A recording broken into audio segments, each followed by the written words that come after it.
Yusuf suresinde ben kaba təhlil edim. Müminlerin içerisinde müşrik olanlar var. İmamdan soruşurlar, ya ibn Resulillah, mən mümin, namaz kılan, oruç tutan, mən necə müşrik ola bilərəm? Həzrət buyurdu ki, əqidədə yox, itaətdə müşrik olanlar. Yəni nə? Ya ibn Resulillah, Həzrət buyurdu ki, Allah'a inanırsan, Allah'ın bağışlayan olduğuna inanırsan, ama qəlbində kiçik bir fikir qalıb ki, görəsən Allah mənim falan etdiyim günahları bağışlayıb yoxsa yox.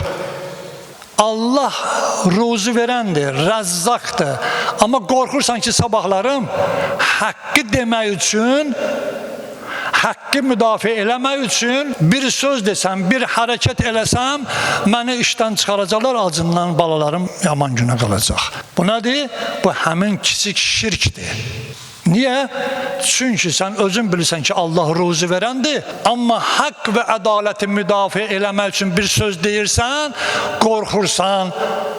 Allah ruzu verənsə niyə qorxursan? Allah Ekber deyib namaz qılırsan, niyə qorxursan? Allah'tan başka özün kimi murdar sudan yaranmış, sabahda bir iyilənmiş ətə çevrilən insandan niyə qorxursan? Bu özü həmin kiçik şirkdir ki, İmam Muhammed Baqir Aleyhisselam buyurur ki, gecə qaranlığında qara qarışqanın hərəkəti kimidir insanın itaətində bu məsələlər.